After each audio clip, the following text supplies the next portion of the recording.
Hi friends, इस video में मैं आपको जावास्क्रिप्ट में असाइनमेंट ऑपरेटर्स क्या हैं वो समझाऊंगा और उसको किस तरह यूज़ करते हैं ये हम इस वीडियो में देखेंगे। तो फ्रेंड्स, ये सारे असाइनमेंट ऑपरेटर होते हैं जावास्क्रिप्ट में। इसमें से सबसे पहला जो ऑपरेटर है यानी कि इज इक्वल टू, ये तो आपने बहुत दफ़ा देखा होगा कि किसी भी वेरिएबल में कोई वैल्यू असाइन करनी हो तो हम इज इक्वल टू का साइन लगाते हैं और उसके बाद उस वैल्यू को डिफाइन कर देते हैं, तो वो वेरिएबल के साथ वो वैल्यू असाइन हो जाती है। तो असाइनमेंट ऑपरेटर में सबसे पहला है इज इक्वल टू। उसके बाद इस इज इक्वल टू के साथ ही दूसरे कुछ और मजीद ऑपरेटर्स हैं, जैसे कि अगर आपने प्लस करवाना हो किसी वैल्यू को किसी वेरिएबल में और रीअसाइन भी करवाना हो, यानी कि दो काम एक साथ, किसी वैल्यू को प्लस भी करवाना है और रीअसाइन भी कराना है, कुछ इस तरह। जैसे कि x में एक वैल्यू थी ऑलरेडी, मैं x में कोई वैल्यू रखी और फिर मैं चाहता हूं कि किसी और वेरिएबल से यहाँ पे कोई वैल्यू ही मैं अगर यहाँ पे प्लस करके लिख दूं और इज इक्वल टू का साइन डाल दूं, तो यानी कि ये जो इक्वेशन है x प्लस वाई, ये इसकी जो आंसर आएगा वो दोबारा से x में असाइन हो जाएगा। तो x एक न्यू वैल्यू के साथ असाइन हो जाएगा। सेम एज टू जैसे इंक्रीमेंट और डिक्रीमेंट ऑपरेटर आपने लास्ट वीडियो में देखा था, तो उसमें ये हो रहा था कि जब हम प्लस प्लस लगा रहे थे या माइनस माइनस लगा रहे थे तो सिर्फ उसका एक नंबर ही प्लस या माइनस हो रहा था। लेकिन आप जो है अपने मुताबिक अगर इसको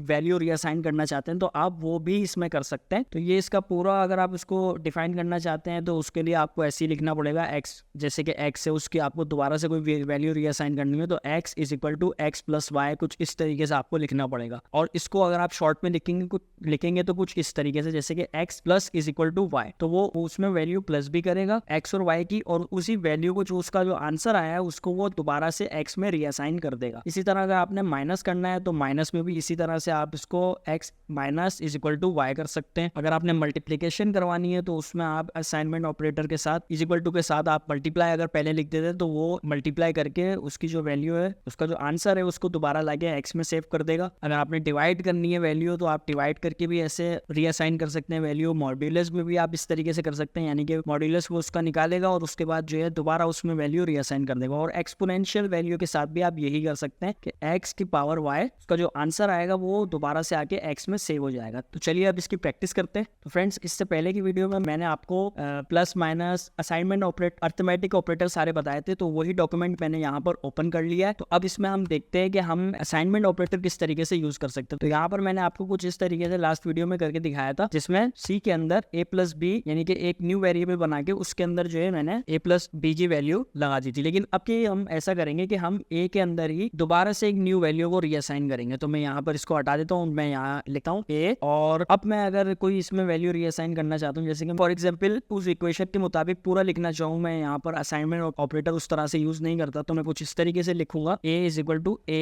प्लस बी। अब ये जो वैल्यू लेकर आएगा ये असाइनमेंट ऑपरेटर वाला ही वर्क करेगा। फर्क सिर्फ इतना होगा कि यहाँ पर जो है आंसर देखिए अभी भी 13 ही आ रहा है, तो इसने असाइन करके दिया। अगर मैं इसकी वैल्यू चेंज करता हूँ, जैसे कि मैं इसमें लिख देता हूँ 3 की जगह 7, तो अब ये इसकी वैल्यू चेंज करके 17 कर देगा। तो असाइनमेंट ऑपरेटर में आपने क्या करना है, अब यहाँ पर अगर आपने असाइनमेंट ऑपरेटर प्रॉपर वे में यूज करना है, यानी कि उसको शॉर्ट में लिखना है, तो आप कुछ इस तरीके से लिखेंगे। आप यहाँ से प्लस, मैं यहाँ से a और प्लस का साइन इस तरह से हटा देता हूँ और यहाँ पे लिखता हूँ प्लस इज इक्वल टू। अब ये देखें कितना शॉर्ट में मैंने वो वर्क अगेन करा ली। मैं इसको रीलोड करके देखता हूँ तो देखें यहाँ पर जो है 17 उसका आंसर आ रहा है। तो असाइनमेंट ऑपरेटर कुछ इस तरीके से वर्क करते हैं। अब इसमें हम माइनस भी करके देखते हैं, a minus is equal to B. तो यहाँ पर जो है उसने माइनस करके जो उसकी वैल्यू आई वो a में असाइन कर दी, तो यहाँ पर a की वैल्यू प्रिंट होकर 3 आ गई। तो इसी तरह से अब हम इसमें देखते हैं मल्टीप्लाई। अगर हम मल्टीप्लीकेशन करते हैं, कंट्रोल एस, इसको सेव करते हैं और यहाँ पर रीलोड करके देखते हैं तो यहाँ पर 70 वैल्यू आ रही है। तो 10 multiply by 7 is equal to 70, बिल्कुल सही वैल्यू आ रही है इसकी। अब मल्टीप्लीकेशन के बाद हम इसको डिवाइड भी करके देखते हैं। डिवाइड इज इक्वल टू क्या आंसर आता है इसका,